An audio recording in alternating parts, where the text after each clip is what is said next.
جی اسی کے ساتھ وہ میرا سارے کا سارا سسٹم ہی چینج ہو گیا.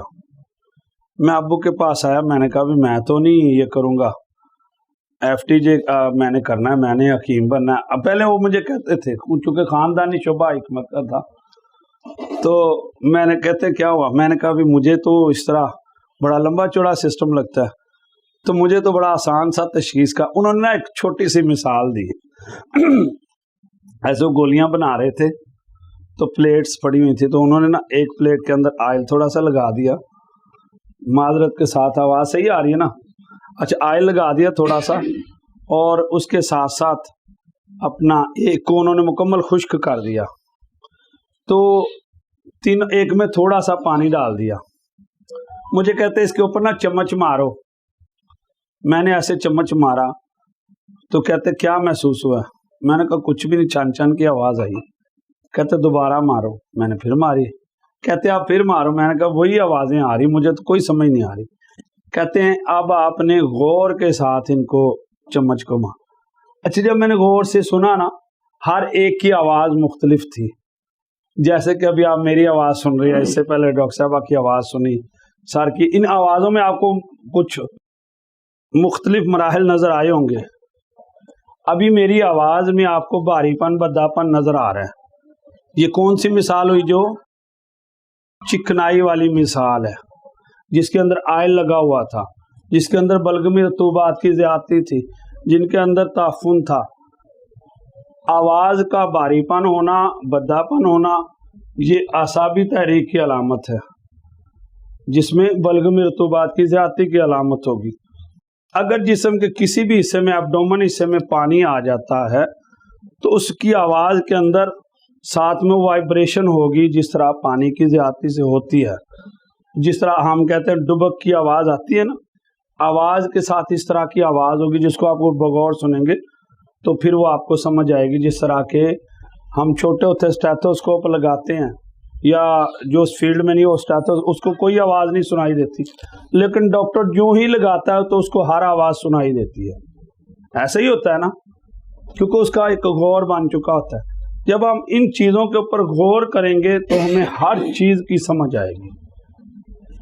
اچھا ابھی اس ایک بات نے نا میری پوری کی پوری فیلڈ چینج کر دی. میں دیکھتا تھا پیشنٹ آ رہے ہوتے تھے, میرا سپریڈنٹ صاحب ساتھ آئے, تو ابو نے دیکھ کے کہا اللہ تعالیٰ ان کے اوپر کروڑوں رحمت نازل فرمائے, اللہ تعالیٰ ان کو جنت الفردوس میں اعلیٰ مقام عطا فرمائے. دیکھتے ہی کہتے ہیں کہ آپ کو 3 سال پہلے فالج ہوا تھا. تو وہ ایسے بڑا حیران ہوا, کہتا بالکل ایسے ہی مجھے ہوا ہے, فالج ہوا تھا. تو اب تو میں نے علاج کروایا. ابو کہتے ہیں بھی ابھی بھی آپ کو جب چلتے ہیں نا تو لڑکھڑا جاتے ہیں, آپ کا یہ حصہ یکدم موو ہو جاتا ہے. میں نے کہا ابو جی وہ تو چلے ہی نہیں اتنا آپ کے سامنے, آپ کو کیسے پتا چلا؟ وہ کہتے ہیں جب وہ آ رہے تھے نا تو اس وقت ان کا جو یہ پاؤں کا ہے نا, آپ نے مسکولر ڈس آرڈرنگ کے پیشنٹ اکثر دیکھتے ہیں, ان کے پاؤں میں ایک جھٹکا لگتا ہے. تو وہ جھٹکا جو ہوتا ہے نا, وہ اس کے جو مڈ برین کا حصہ ہے, اس کی کوئی بھی ایک وین ڈیمیج ہوگی یا اس کے اندر کلوٹڈ بلڈ ہوگا تو وہ سارا یہ معاملات ہوں گے.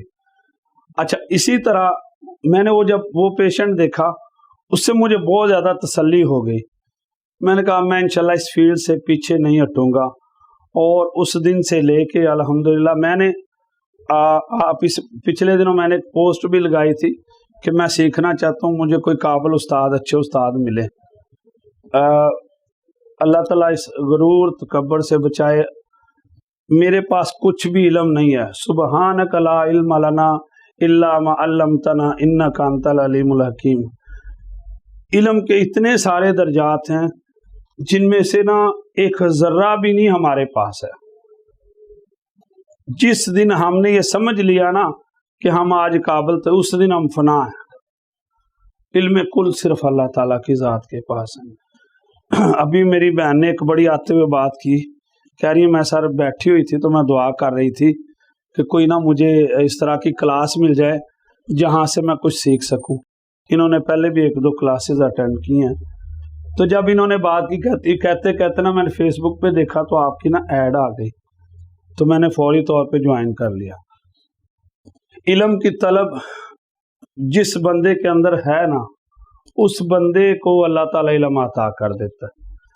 اب ہم نے کیا کرنا ہے، ہم نے بیس جو ہے، بیس کیا ہے ہماری، بیس کو سمجھنا ہے۔ انسانی بیس سٹرکچر کو، گرمی کی علامات، خشکی کی علامات، تری کی علامات، خشکی کیسے غالب آتی ہے، گرمی، جب ہم نے اس بیس کو دیکھ لیا، اس کے بعد ہمارے لیے تشخیص کے مراحل بہت آسان ہو جائیں گے، اور یہ قطعی طور پہ مشکل کام نہیں ہے، اور انشاءاللہ ان 3 دنوں کے اندر یہ ساری چیزیں آپ سیکھیں گے۔ اچھا، اس میں بہت ساری چیزیں ہیں، نبض سے تو بہت سارے لوگ تشخیص کر رہے ہیں، اور اسی طرح علامات سے بھی بہت سارے لوگ تشخیص کر رہے ہیں۔ جو ہمارا اصل مقصد، جو ہماری اصل خواہش ہے، وہ ہے زبان سے تشخیص۔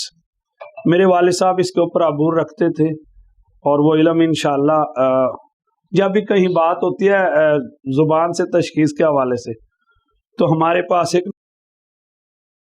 ہمارا ایک سائیکی پرابلم بن گیا، جلدی سے گوگل نکالتے ہیں، گوگل سے ہم دیکھنا شروع کرتے ہیں کہ کہیں پہ زبان سے نا تشخیص کا وہ جب علم آتا ہے نا، وہ علم ہمیں چائنا یا جاپان میں پہنچا دیتا ہے، یہاں کا علم کچھ بھی نہیں آتا۔ یقیناً اس میں کوئی شک نہیں ہے کہ علم کے بہت سارے حصول، بہت ساری چیزیں اس کے اوپر بھی ملتی ہیں ہمیں، لیکن اگر زبان کو وہاں سے دیکھا جائے نا، تو آپ کو آسان سا میتھڈ بتانے لگا، آپ جتنی بھی زبانیں دیکھیں گے نا، وہاں پہ جو باڈی سٹرکچر دیا گیا ہے اس کے اوپر ڈایاگرام میں جتنے بھی آرگنز دیے گئے ہیں ان کے الٹ دیے گئے ہیں۔ اگر آپ اس کو ایسا الٹا کر کے موبائل کو دیکھیں گے تو آپ کو ساری باڈی سٹرکچر بالکل واضح نظر آئیں گے۔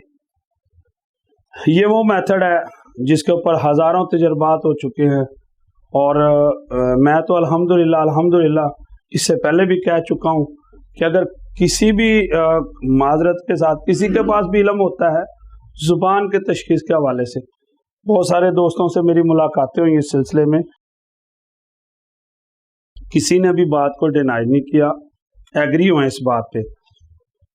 زبان کے اوپر، زبان وہ حصہ ہے جس کے متعلق بہت ساری احادیث بھی ہیں، آیات بھی ہیں، اللہ تعالیٰ نے بارہا زبان کے حوالے سے گارنٹیاں بھی مانگی ہیں۔ زبان کوئی بھی ادھر آئے، آپ آئیں،